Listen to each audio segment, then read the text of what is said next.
Bienvenidos a Teología para el Alma, un espacio para pensar, sentir y reencontrarnos con lo más profundo de nuestra fe.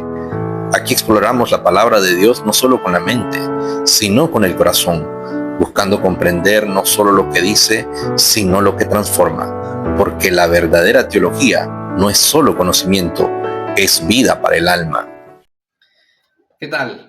Reciban de parte del Señor bendiciones. Es un gusto para mí poder estar con ustedes nuevamente. Es un privilegio para mí que usted esté viendo este video en este momento. Espero que sea de gran bendición para su vida y de fortaleza y crecimiento en su conocimiento del Señor.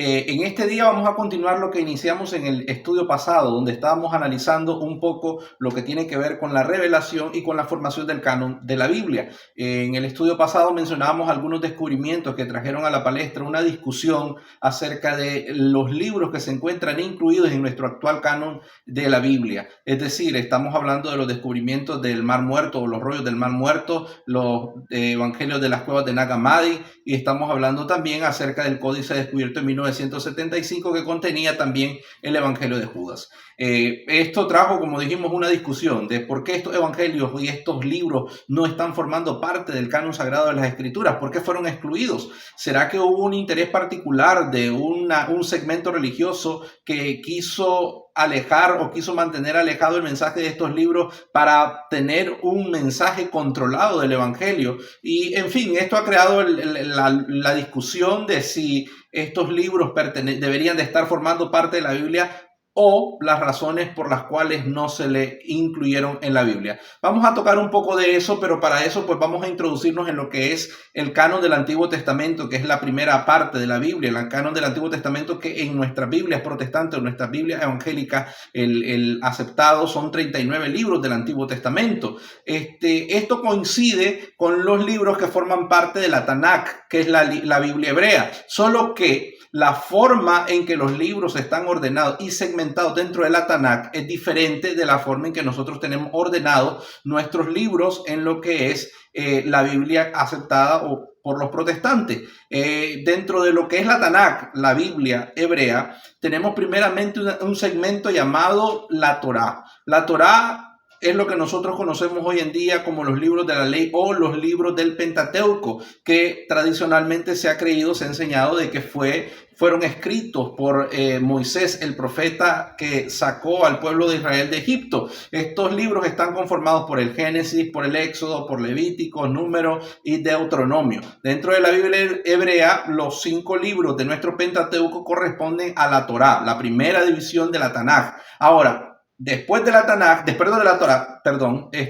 Torá, los siguientes libros incluidos son los Nevi'im o los libros de los profetas. Estos tienen una estructura muy interesante y se alejan un poco de la estructura que nosotros conocemos. Dentro de los Nevi'im o los escritos de los profetas, la división que tiene la Biblia hebrea son los siguientes. Primero están los profetas anteriores, que corresponden a nuestros libros de Josué, Jueces, primero y segundo de Samuel, un solo libro, primero y segundo de los Reyes. Estos son los profetas anteriores en lo que es la Biblia hebrea. Después están los profetas posteriores, que son Isaías, Jeremías y Ezequiel. Y después están el libro de los 12 profetas, que es un solo libro, que corresponden a nuestro Amós, Osea, Joel, Amós, Abdías, Jonás, Miqueas, Nahum, Habacuc, Sofonías, Ageo, Zacarías y Malaquías. Y entonces ahí están comprendidos en un solo libro condensado los 12 profetas. Ahora, después de la división,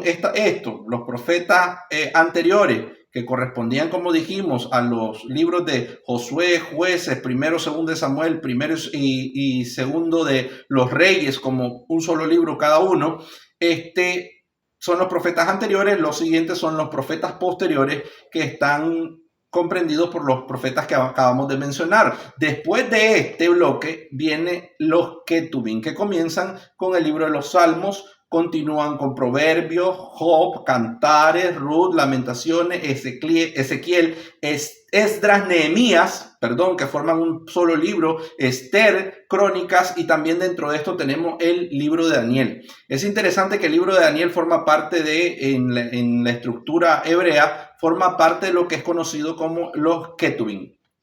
Ahora, estas divisiones cuando nosotros hacemos la suma, por ejemplo, les mencionaba que los 12 profetas forman un solo libro en la Tanakh, y tomando en cuenta que Esdras y Nehemías forman un solo libro también, tomando en cuenta también que Samuel y Reyes forman también un solo libro, al igual que las crónicas, libro primero y segundo de crónicas forman un solo libro en la Tanakh, entonces da un número total de 24 libros dentro de la Tanakh, a diferencia de las 39 divisiones que nosotros tenemos en el Antiguo Testamento. Sin embargo, cabe mencionar que al momento de distribuir o hacer la distribución libro por libro son equivalentes, es decir, los mismos libros que nosotros tenemos en nuestro Antiguo Testamento aceptado por la Iglesia Protestante forman parte también de los libros que forman parte de la Tanakh hebrea o la Biblia hebrea, porque ellos obviamente no tienen un Nuevo Testamento. Ahora, estas divisiones, es interesante que estas divisiones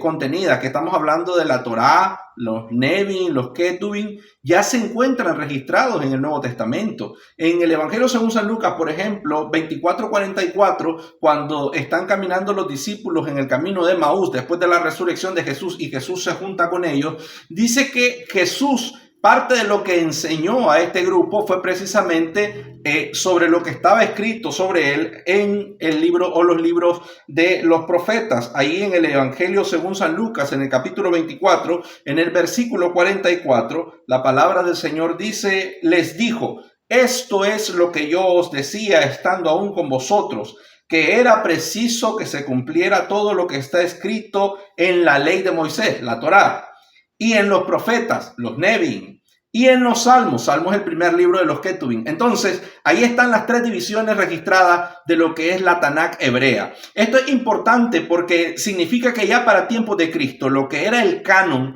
del Antiguo Testamento ya estaba establecido. Es decir, que eso no se estableció después. Por eso, los argumentos de que algunos libros de la Biblia han quedado fuera a propósito, con la intención de ocultar el mensaje verdadero del Evangelio, no tiene cabida, puesto que ya en tiempos de Jesús ya estaba establecido el canon. Ahora, si vamos más adelante y tratamos de entender un poco el orden en el que estos están escritos, porque como yo les mencionaba anteriormente, en la Biblia hebrea, en el Tanakh, el primer libro es el Génesis, y el último libro, a diferencia de la Biblia protestante, que es Malaquías, el último es el libro segundo de las Crónicas, que forma parte uno solo, primero y segunda de Crónicas, como lo habíamos mencionado. Esto es interesante porque en el Evangelio según San Lucas siempre, esta vez en el capítulo 11, en el versículo 51, el Señor tiene registrado lo siguiente, hablando acerca de lo que iba a ocurrir sobre Jerusalén, la desgracia que habría de venir con la invasión romana y la destrucción del templo.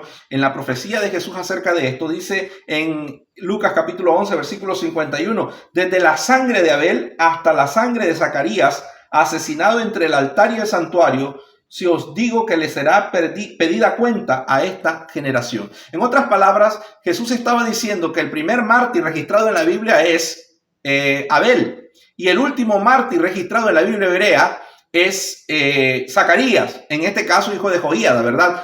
Que murió entre el altar y el santuario, fue apedreado porque él criticó las acciones de uno de los reyes de Israel. Pero en el contexto en que Jesús lo dice, realmente si nosotros vamos al último mártir profético, no fue Zacarías, pero Jesús se está refiriendo al orden en el que está el Antiguo Testamento en la Biblia hebrea, en la Tanakh. Es decir, que tenemos evidencia tanto del orden en el que estaban establecidos los libros de la Tanakh hebrea ya para tiempos de Cristo, como las divisiones que la formaban parte. Y es interesante porque el término en que Jesús constantemente se refirió al Antiguo Testamento o a la Tanakh hebrea, la Biblia hebrea, fue el término la ley y los profetas. Este término condensaba y abarcaba también a los escritos, pero condensaba toda la revelación escrita que estaba contenida ya en el Antiguo Testamento y formaba parte del Antiguo Testamento. Y esto es muy importante tenerlo en cuenta porque a la hora de interpretar la Biblia, cuando nosotros leemos ley y los profetas, debemos de entender que Jesús se está refiriendo a la revelación plena que se encuentra tanto en el primer libro de la Biblia como el último libro de la Biblia hebrea. Es decir, que está siendo abarcante, no está hablando únicamente únicamente de la ley como nosotros la conocemos, el decálogo que se dio en el monte Sinaí, o a los 5 libros de Moisés únicamente, sino que podría estar haciendo referencia a toda la Biblia. Por eso en la regla de oro, cuando Jesús dice en Mateo capítulo 7 versículo 12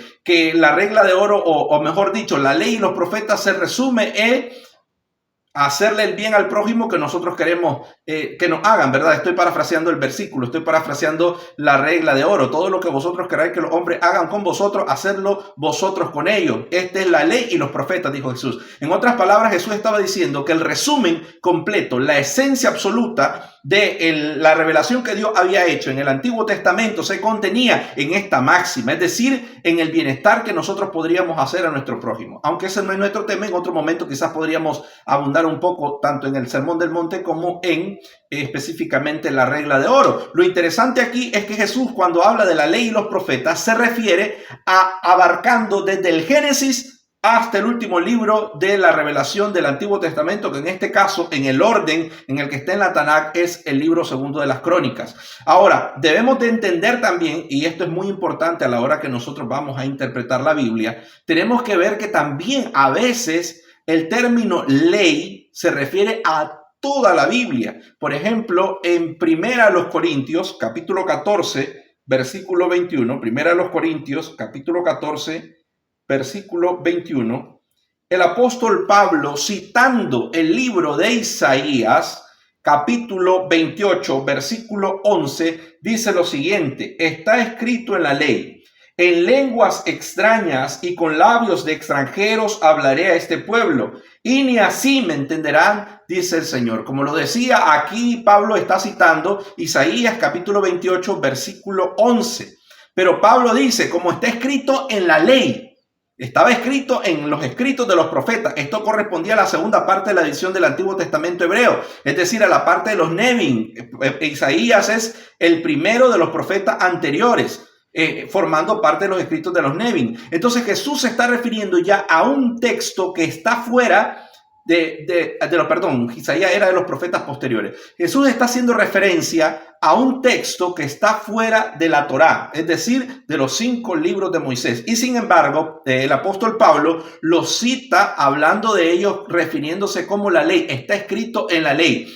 Y mencioné a Jesús porque en San Juan capítulo 10, versículo 34, también Jesús está hablando. Ahí habla directamente Jesús, no el apóstol Pablo. Y en San Juan capítulo 10, versículo 34, miren qué interesante, en este versículo Jesús está citando el Salmo 82. El Salmo, o libro de los Salmos, corresponde a la tercera división de la Tanakh hebrea, a los Ketuvim. Pero aquí Jesús lo cita, el libro de los Salmos, y se refiere a ellos como la ley. Miren, Salmo 10, 34. Jesús le replicó, ¿no está escrito en vuestra ley, yo os digo, dioses sois? Entonces, como podremos notar, el término ley y los profetas abarca toda la Biblia, pero el término ley también puede abarcar toda la Biblia o toda la revelación que Dios ha hecho en los escritos proféticos. Por lo tanto, al momento en que nosotros estamos haciendo una interpretación de la Biblia y cuando llegamos a aquellas partes donde se nos habla de la ley, debemos de entender, de preguntarnos a qué se está refiriendo. No podemos simplemente asumir que porque el término que se utiliza es ley, está refiriéndose al decálogo dado en el monte Sinaí, en Éxodo 20, o se está refiriendo a los 5 libros de Moisés únicamente, porque también el uso del término ley era extensivo para toda la Sagrada Escritura en algunos contextos. Por eso es importante que nosotros aprendamos a ubicar a la Biblia y a los versículos en particular, cada uno en su contexto, para hacer una correcta interpretación de las Sagradas Escrituras. Ahora bien, como les decía que ya en tiempos de Jesús ya se notaba que ya había una estructura establecida de lo que era el Antiguo Testamento o lo que era la Tanakh hebrea. Vuelvo a insistir en el término, es muy importante que lo manejemos. Tenemos alguna evidencia extrabíblica también de cómo se dio este fenómeno o esta comprensión de lo que era el desarrollo del Antiguo Testamento. Por ejemplo, Filón de Alejandría, que vivió allá por el tiempo de Cristo, un poco después de Cristo, escribió Filón. Filón de Alejandría jamás cita, por ejemplo, los libros que nosotros conocemos hoy en día como los deuterocanónicos o los libros apócrifos del Antiguo Testamento. La razón es porque Filón, aun cuando tenía cierto pensamiento liberal que difería un poco del pensamiento judío de palestino, Filón, tenía un criterio de cuáles eran los libros sagrados, y dentro de ese criterio no calzaban ni los libros que nosotros conocemos como los deuteronómicos o los deuterocanónicos, ni los libros apócrifos. Estos quedaban fuera de la revelación, por los que Filón en sus escritos jamás los cita. Ahora, tenemos algo importante también, el testimonio de Josefo. Josefo es un historiador judío que escribió en el siglo I de nuestra era. Se podría decir que fue contemporáneo de los apóstoles e incluso vivió la destrucción del templo de Jerusalén y formaba parte de la resistencia judía contra el imperio romano durante algún tiempo. Josefo escribió un libro que se llamó Contra Apión. Apión era una persona que criticaba el pensamiento judío, y Josefo, respondiéndole a él, escribió que a diferencia de los griegos que tenían dispersos sus conocimientos en un montón de libros, los judíos solamente contaban con 22 libros. Es decir, ya desde entonces Josefo tenía claro que el Antiguo Testamento, o lo que ellos conocían como la Tanaj, ya estaba revelado y pleno. Ahora, difiere Josefo en que la Tanaj hebrea tiene 24 libros. En cambio, Josefo habla de 22 libros. Esto podría deberse a que, por ejemplo, él consideraba que el libro de Ruth formaba parte del libro de los jueces y Lamentaciones formaba parte del libro de Jeremías, y por eso su número es más pequeño que el que tiene la Tanaj hebrea. Sin embargo, esto nos sirve como argumento para conocer que ya había un canon establecido del Antiguo Testamento en tiempos de Jesús. Por lo tanto, la iglesia no tuvo ningún tipo de injerencia, ningún tipo de intervención en lo que fueron los escritos considerados sagrados por los judíos en tiempos de Cristo. Y esto es importante que nosotros lo mantengamos en contexto, porque es este Antiguo Testamento el que nos servirá de base y plataforma para interpretar el mensaje del cristianismo. Ahora, ¿qué pasa entonces con los libros deuterocanónicos? ¿Qué pasa con los libros apócrifos? Porque hay libros apócrifos y hay libros deuterocanónicos. Cuando hablamos de los deuterocanónicos, han sido aceptados por un segmento religioso, en este caso la Iglesia Católica y la Iglesia Ortodoxa, que ha aceptado algunos de estos libros como inspirados, revelados, pero de un segundo orden. Por eso el nombre deuterocanónico o segundo canon. Es decir, no forman parte del canon original, pero lo aceptan como un adendum, como un anexo, como un apéndice a la revelación original del Antiguo Testamento, y le dan cierto valor espiritual, religioso e inspirador.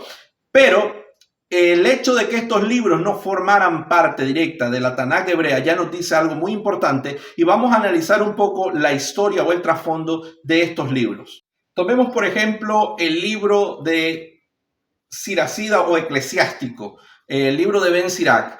Este es un libro que fue traducido en el año 132, según lo que nosotros inferimos de la estructura interna, o lo mismo que nos dice el autor o el traductor de este texto, quien dice que él está traduciendo el libro de su abuelo. Encontró el libro de su abuelo y él lo está traduciendo al idioma griego. Fue escrito originalmente en hebreo, pero fue traducido al idioma griego. Tenemos que tomar en cuenta el año en el que fue escrito. Estamos hablando que fue escrito entre el año 100 o traducido entre el año 138 y 132, en el periodo que nosotros conocemos como el periodo intertestamentario, que es el espacio que va de la revelación última al último de los profetas que hizo el Señor hasta el Nuevo Testamento, tras la aparición de Juan el Bautista, con quien se renueva el ministerio profético. Tenemos que entender que estos 400 años, durante estos 400 años de historia, hay un silencio. Algunos autores incluso lo llaman en las centurias del silencio o el silencio divino, porque no hubo revelación profética. Incluso dentro de la estructura interna de algunos de estos libros deuterocanónicos se admite el hecho de que no existían profetas, pero lo vamos a ver más adelante cuando veamos algunos textos de el libro conocido como el primer libro de los Macabeos. Por ahora detengámonos en este libro de Ben Sirac. No voy a estudiar o no vamos a analizar todos los libros, tal vez vamos a dejar esos temas para otros videos, porque aquí la parte que nos interesa es el canon del Antiguo Testamento, así que de manera general vamos a ver que estos mismos libros dentro de su estructura e incluso dentro de su contenido ellos mismos se desautorizan como revelación inspirada. Por ejemplo, Ben Sirac o el libro de Siracida o el Eclesiástico, como se le conoce también, dentro de este libro, en el prólogo del libro, en la introducción del libro, cuando Ben Sirac nos está contando su experiencia al traducir el libro de su abuelo, nos dice lo siguiente. En el primer capítulo de Eclesiástico dice: por aquel entonces pasé muchas noches sin dormir y usé mis conocimientos con el fin de terminar el libro y publicarlo para utilidad de aquellos que, residiendo en el extranjero, desean instruirse y están dispuestos a ordenar sus costumbres y vivir de acuerdo con la ley. Toda sabiduría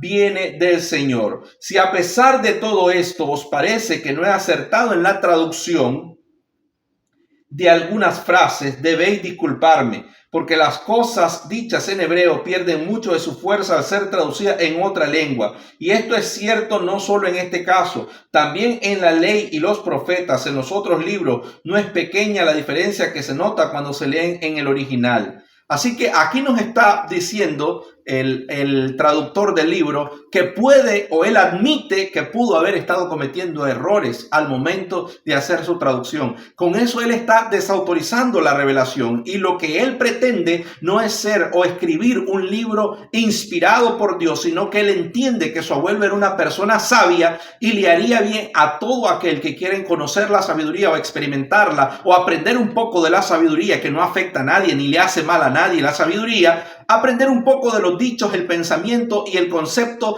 que el autor del Eclesiástico tenía sobre la vida, es decir, su abuelo.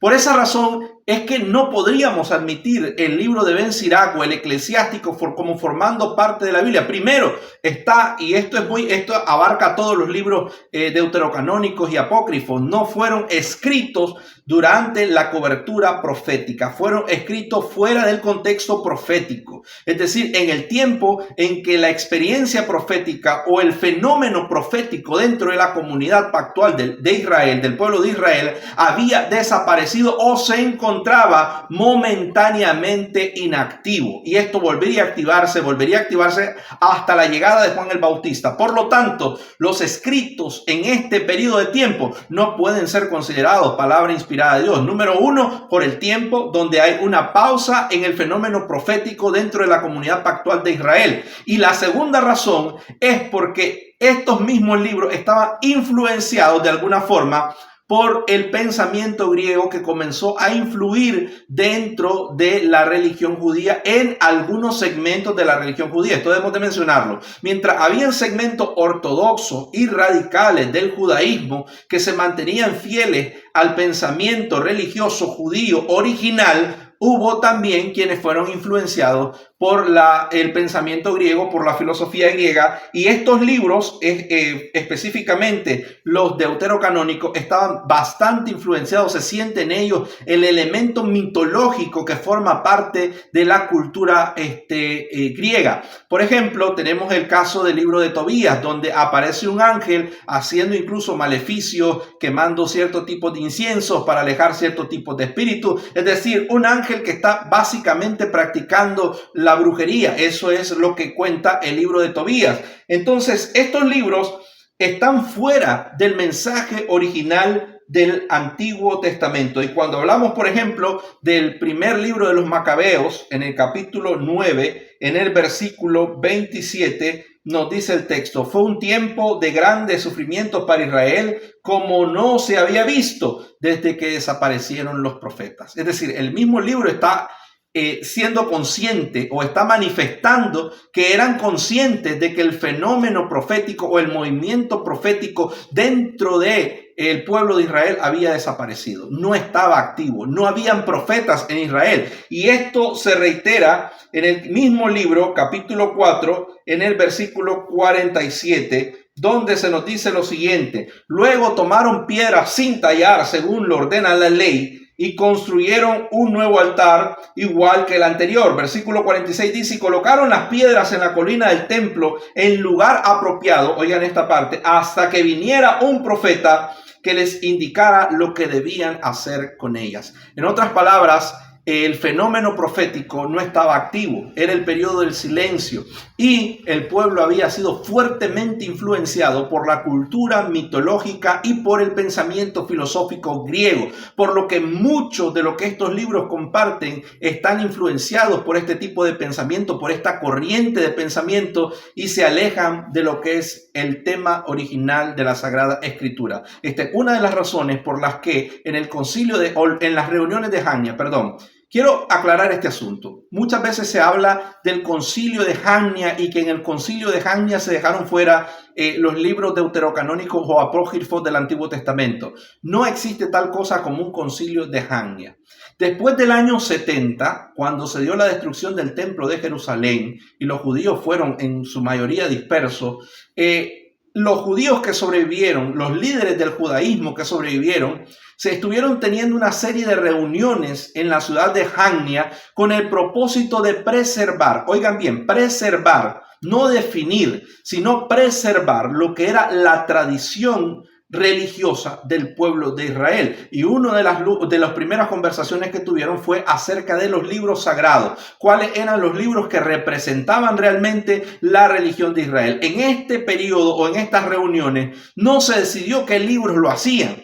Se determinó qué libros históricamente habían guardado el puesto de ser revelados por Dios, inspirados por Dios, y habían formado la estructura, la base del mensaje del judaísmo de ese tiempo. Entonces, en ese tiempo se hizo un voto donde los libros deuterocanónicos, conocidos hoy, o los libros apócrifos, quedaban fuera de la revelación. ¿Por qué? Porque no representaban el pensamiento original que se tenía del judaísmo, como si lo hacían los otros 24 libros que se conservan hoy en lo que es nuestro Antiguo Testamento. Así que no hubo ningún tipo de injusticia. No es que se trató de retirar estos libros porque afectaban el mensaje, sino porque el mensaje ya estaba definido y ya se conocía. Y estos libros estaban introduciendo pensamientos, ideas, filosofía, mitologías, costumbres e ideas que no formaban parte de lo que era el pensamiento judío original y por esta razón quedaron fuera del Antiguo Testamento. Entonces,